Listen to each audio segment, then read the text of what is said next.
There are few things better than a good old-fashioned kaiju smackdown, which is why I can't wait for Godzilla vs. Kong. And not just because I haven't been to the movies in longer than I care to think about. Thankfully, production is all wrapped up, so these famous movie monsters won't have to worry about social distancing. Let's take a look at the tantalizing details we have so far, and talk about what could cause these two behemoths to clash on the battlefield.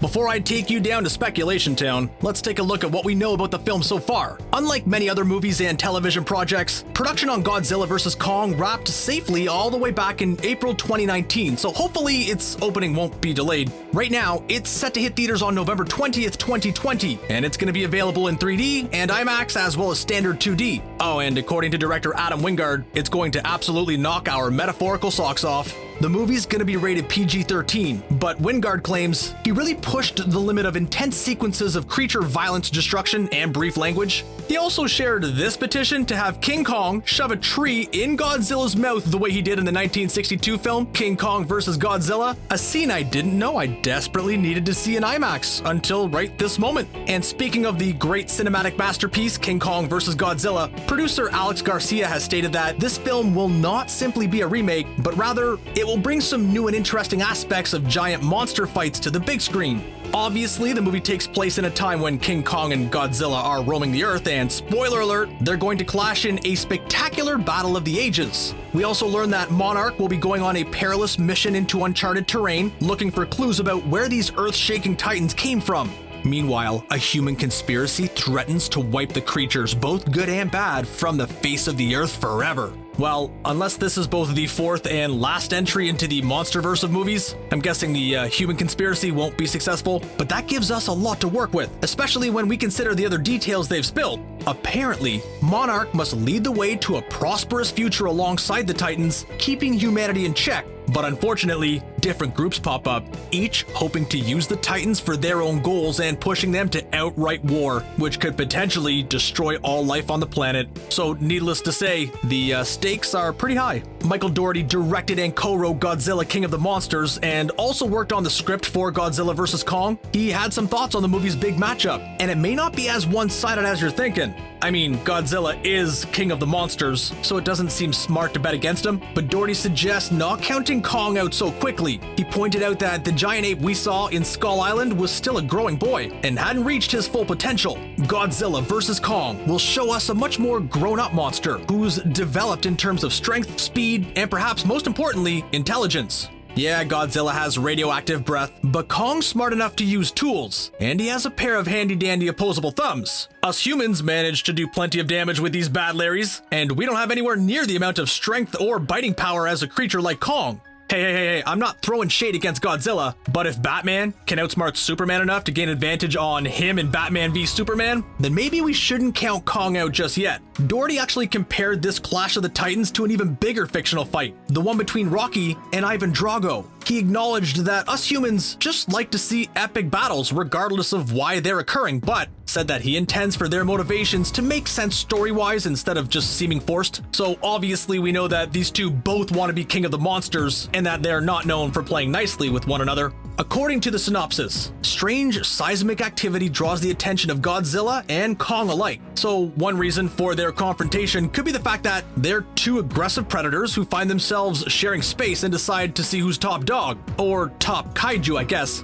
But Dougherty's comments about making their fight feel authentic makes me think there's gotta be more to the story. We could definitely see an initial skirmish like this, tying into what Dougherty said about Kong growing up and trying to prove that he can beat any lizard around, even if he ends up learning that's not true. But let's not forget that director Adam Wingard said he hopes this battle does more than make us cheer, he wants to make us cry. He pointed out that many monster movie fans feel a connection to these characters, even the non-human ones. Don't you feel a little bad for King Kong watching Godzilla just wail away on the poor guy? Wingard hopes fans will get emotionally invested in the movie, and I think that's something King Kong brings to the table, even if he doesn't have the impressive array of attacks Godzilla does. We've seen him display empathy for human beings, which could affect his ability to be manipulated by the rival factions mentioned in the synopsis. Not that I think that he could understand the nuance of their mission statements, but Kong has a history of trying to help out his friends in his own way. Will one of these factions find a way to emotionally manipulate Kong into going up against Godzilla? It would have to be a much bigger impact on the audience than simply using the orca to compel these creatures to fight. Or if they do try to use the orca, it would be interesting to see if either Kong or Godzilla can fight against it, or what would make them want to resist. And I don't think I enjoy rooting for Godzilla as well. Depending on the film, he's often been portrayed as a protector of humans and prefers fighting his fellow monsters, which makes sense considering they're way more of a challenge than we are.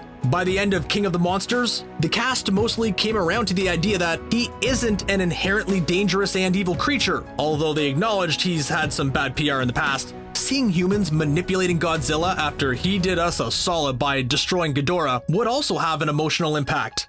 Now, let's take a look back to the post-credits scene of King of the Monsters. We saw a headline about seismic activity on Skull Island, which ties into what we know about the setup of Godzilla vs. Kong. Then, there's this cave painting, which seems to illustrate the showdown between these two creatures. Humans mucking around with the monster lineup may be new, but this ancient artwork seems to suggest that this isn't the first time these species have clashed with each other. This probably isn't a drawing of the King Kong, since he was just an adolescent when we saw him in Skull Island, but it could be one of his kind. Maybe this fight was destined to take place as part of the natural order of things, but humans will step in to make it more interesting or terrible. I'm talking about having humans not just push Kong to fight, but give him some advantages. After all, if he's capable of using tools, couldn't he possibly get a few upgrades in the form of human ingenuity? Because if they're trying to manipulate the Titans into battle to the point where they start to destroy the planet, getting rid of Godzilla would probably have to be part of the plan,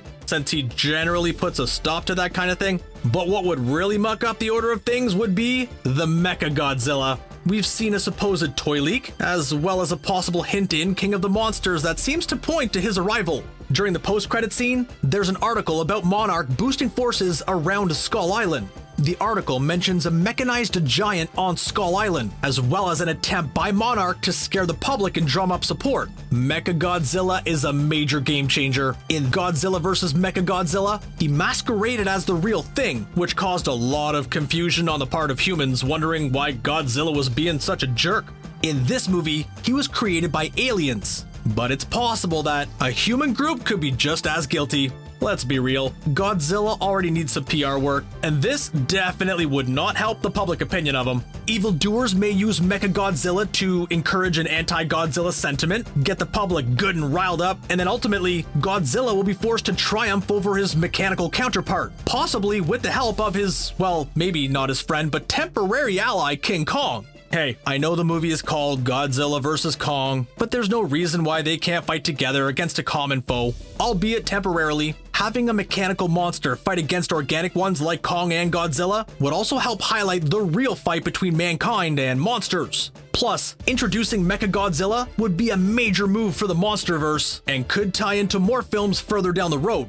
Godzilla vs. Kong is interesting because it's the sequel to both 2019's Godzilla King of the Monsters and 2017's Kong Skull Island. As a fun aside, it's also the 36th Godzilla movie and the 12th in the King Kong franchise, so our favorite giant ape has some serious catching up to do. Speaking of catching up, let's take a look at the cast and which familiar faces are going to be returning besides the massive monsters. Millie Bobby Brown will return as Madison Russell after making her feature film debut in King of the Monsters, and Kyle Chandler will play her father, Dr. Mark Russell. Alexander Skarsgård will be portraying a geologist working with King Kong, despite the fact that he admits to not finding most action hero movies very interesting. He claims this character is more of a reluctant hero, and having him fight to save the day anyway makes the film more enjoyable. You know, him and the giant monsters battling each other. This was Rebecca Hall's first project following the birth of her daughter, and she'll be joined by Shana Guri, Asa Gonzalez, Jessica Henwick, and Julian Dennison, just to name a few.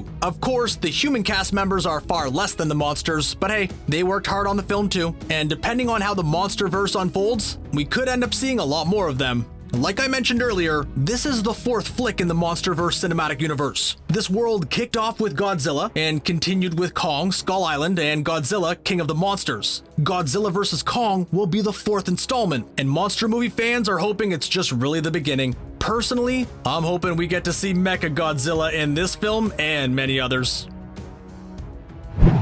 Who do you think will triumph in this Clash of the Titans? And what do you think will draw these two together, besides the fact that they're giant monsters designed for pummeling? Share your thoughts with us in the comment section, and don't forget to click subscribe for more great movies from us here at Screen Rant. We'll see you next time.